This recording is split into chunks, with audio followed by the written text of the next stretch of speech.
everyone, how are you? My name is Sarah and this is my channel, Lifetime Diarists. This is my current journal that I am working in, and I wanted to just do a little flip through and update of what I've been doing for July. And I have a couple things on the side of other journaling projects that I'm working on. So this artwork on the front was done by Ren from Ren on Paper, and a couple stickers. You can see I'm not quite halfway through with the journal yet. So I have post-it notes occasionally in here to just hide, because there are parts of my journal that I write personal things that I don't really particularly want to share on the internet. The first day of July was a Saturday, and we live about 20 some miles away from the Virginia State Arboretum, not sure how to say that. And I had never been there before, so we took a trip. They had a little thing with brochures, so I made sure to grab some of those and took some photos of some of the flowers that I printed out with my HP sprocket. It was a really beautiful place. I definitely have planned to go back there. On the 2nd of July, I saw a video from Carrie Walker where she did like a Q&A. So I took the same questions that she answered and answered them myself.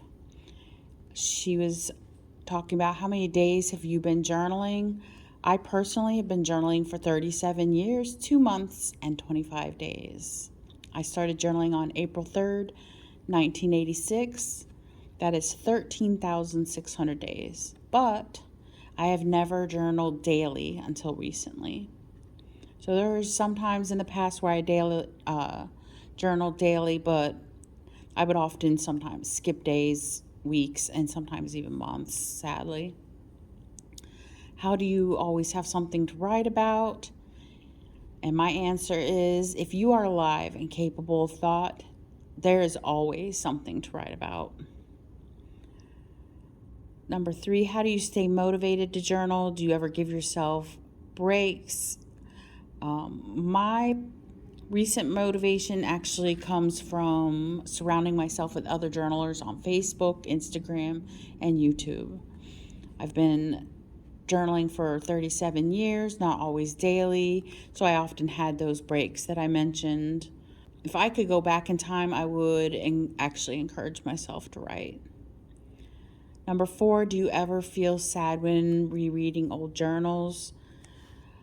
Not anymore. I do feel a vast array of other emotions: forgiveness and empathy for myself, regrets and understanding. Number 5, do you wish you never started daily journaling? I said, no, I wish I had started it sooner. Number 6, what has been your least favorite thing about journaling? My answer is nothing, except for regretting not doing it more, like during those breaks that I took. Number 7, have you gotten any of your friends to journal?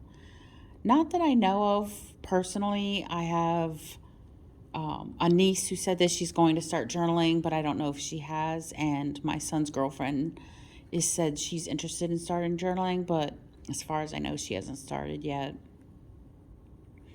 Number 8, excuse me. Number 8, would you consider writing poetry, song lyrics, dreams, or stories in your journal? And I said, yes, already do. Not only that, but I have been writing poetry in my journals back when I was a teenager. Number 9, does it ever feel like a chore to journal every day? And that's only when I try to be fancy and artistic. So when I try to do things like this, it feels more of a chore or something that I have to work through, whereas just grabbing my journal and writing in it does not feel like a chore. Number 10, how long do you think you'll be journaling for? And my answer is until I am unable to. As long as I am able to hold a journal and a pen, I will continue to journal. Number 11, have you ever kept a travel journal, and would you? I said yes when I was 10 or 11, but I stopped and only used my main journal. So now at this point, if I went on a trip, I would just write about it right here in my journal instead of having a separate journal. Number 12, is it rude to not allow your partner to read your journal? And I said, no, I agree with Carrie 100%. She had a really good explanation for, this is basically your thoughts on paper. And if you're going to have a conversation with a family member and share your thoughts, you're doing that because you choose to. And it's the same. If we share our journal, we're doing it because we choose to. You wouldn't want someone to read your mind without your permission, because that would be a violation. And when somebody picks up your journal without permission and reads it, that is the exact same thing. They're reading your mind, and it's a violation. Number 13, how many journals do you have and what are they for? Number 1, I have my daily journal, which is a catch-all for everything. I have a travel journal, but it's only a few months. I never continued it. Number 3, I had a bullet journal, but I only did that for 2 months and then I quit. And number 4, I have re-journals. So one of the things that I like to do is take old journals and kind of recycle them and add to them. So this one I'm getting ready to start for 1986. And I haven't gotten very far in it yet, just putting in a calendar, so it's completely blank. But what I'll do is I'll take my old journal from 1986, put those pieces in here, add photos and other ephemera that I've that I've collected over the years that I never put in my original journal. So it's kind of a elevated re-journal. So this is the current one that I'm about to start. So my re-journals. Number 14, have you ever not documented something and wish you did? And my answer is yes, 100%.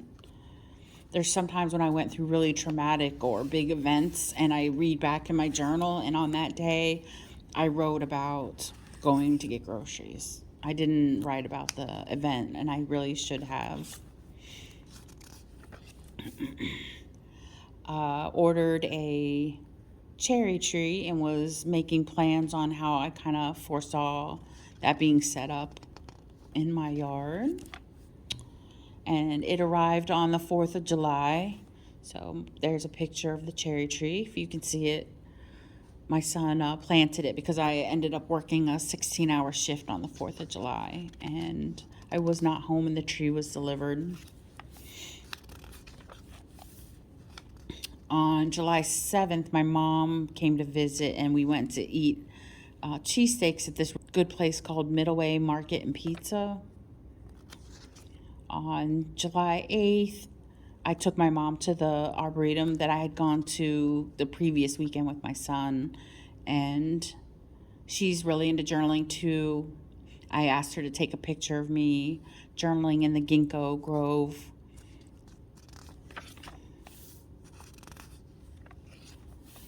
Lots of writing. The writing's the easiest part. Like I said, the creative stuff is the harder part for me.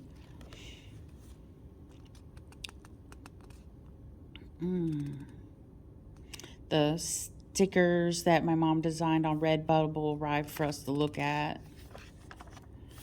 I was trying to make a plan to maybe work on some bullet journaling again.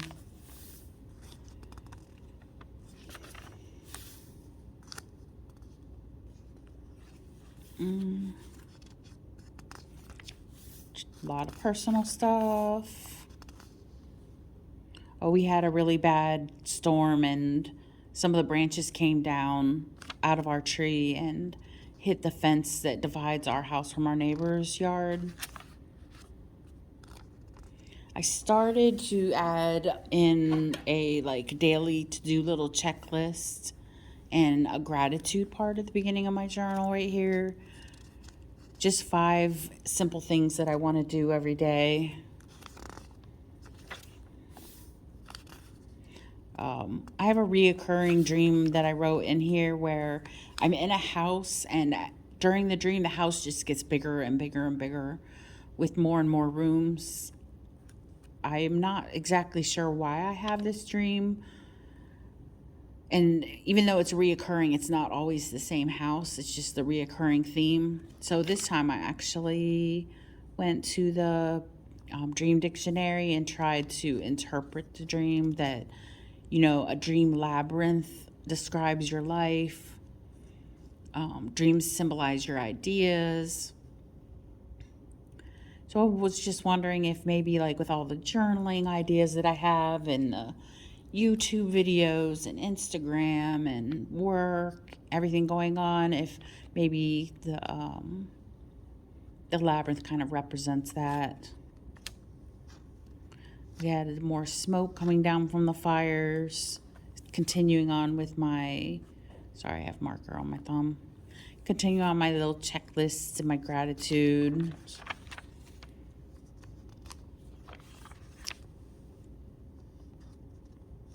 Growing some sunflowers in my garden.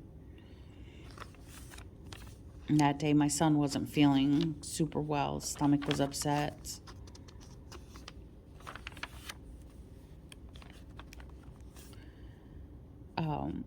Anytime I get a brown bag from a place like Chipotle, I will tuck it into my little craft bag and rip it up and put it into my journal.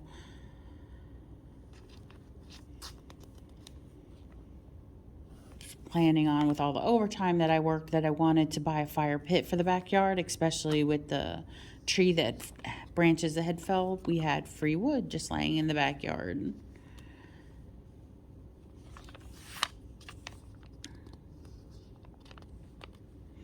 We are currently babysitting my son's cat while he does some stuff with the military. He was doing some training, and now he's getting ready to head to another 6-month training.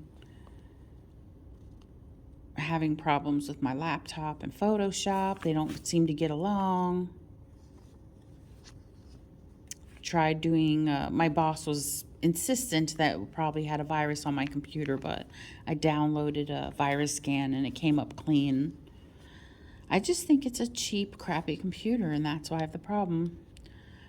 Talked with my son, and he said that he would prefer that his cat stay with us a little bit longer since he's getting ready to head to the next training, and he's not sure if the housing situation will be okay.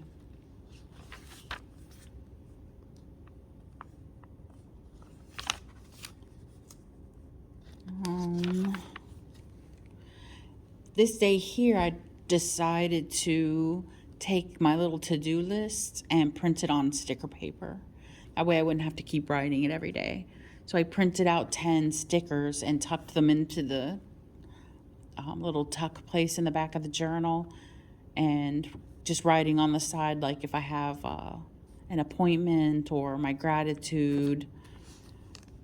We used our brand new fire pit and made s'mores. The to-do stickers that I did, don't really like the colors, but it was a great little test. And once I use up the 10, then I'll do them again with the different colors or designs that I want to do. On the 31st, I watched Get Ma. I had never seen it before, even though it came out in 2019. And so then I did a month in review by flipping through my journal and taking note of things that I wanted to remember for this part.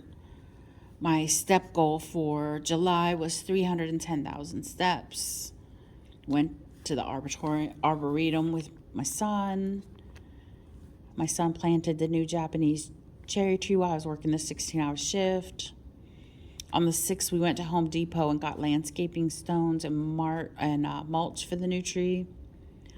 My mom came to visit, and we went to go get those cheesesteaks at Middleway Market, and later that evening we went out for ice cream at Dairy Queen. And then I took my mom to the Arboretum. If I'm not saying that right, I'm sure you can leave me a comment.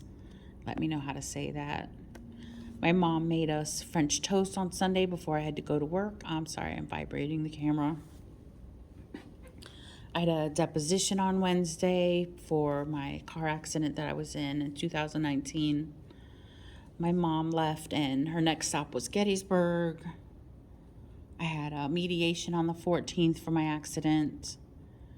On the 15th, we had the storm that brought down a bunch of trees actually in our town, and luckily just branches from the large tree in our backyard. On the 20th, my mom left Gettysburg to head to Florida. Found out that my son's cat Shaggy's staying with us longer. Bought the fire pit.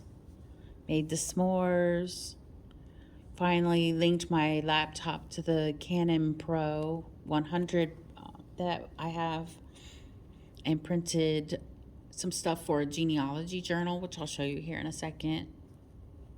My son helped me clean my office and get it organized. My hubby has an eye infection that is finally actually clearing up today.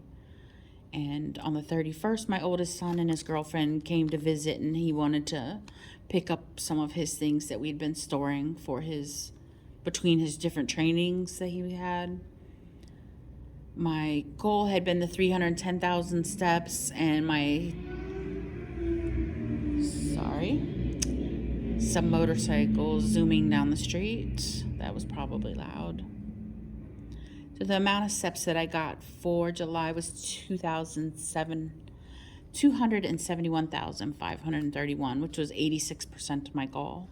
So better than last month. I think last month for June I hit 83% of my goal. Preparing a opening spread for August, which I haven't finished yet, and a calendar. Going to put in a water tracker and a step tracker here. And then my first thing of August is where we're at now. So the Genealogy Journal, I picked up this journal here. It has the gold edges on it. These three men is what the journal spread is going to be about. He fought in the Civil War, he fought in the Spanish-American War, and he had just come home from World War I. So this picture was taken in 1919. He would die 5 years later, but this is a father with his two sons. And this picture here is him later on. And I have the ephemera, like Civil War records, land records, censuses, newspaper articles, death certificates, and I will put all of that together along with these photos into this journal. So it's a little mini genealogy journal. When you work on something like that, you don't want to try to do an entire family because that would be a really fat book. So this is just like a little slice of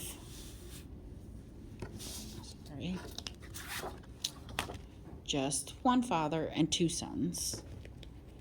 That way we can keep it simple and get it done a little bit faster. So that's everything I've been working on. My primary journal here, my recycled elevated rejournal that I'm getting ready to start, where I take my old 1986 journal and redo that, but I'll do a video on that to kind of explain where my thoughts are on that process. This is washi tape on here, and it's not finished yet, but it's always peeling up on the edges, so I think I'm going to put a border on it, or I'm going to have to break out some glue because it's always coming up. If you have stuck with me all the way till now, I really appreciate it. If you enjoyed the video, please give me a like, and if you'd like to see more content from me, I would love it if you would subscribe. If you have any comments on my journal, my genealogy journal or the elevated read journal, and you have any questions about that, please don't hesitate to leave me a comment or a question in the comments. I'll post a video or a photo of my month in review on my Instagram if you're following me on there. So thank you for watching, and I hope you have a lovely day.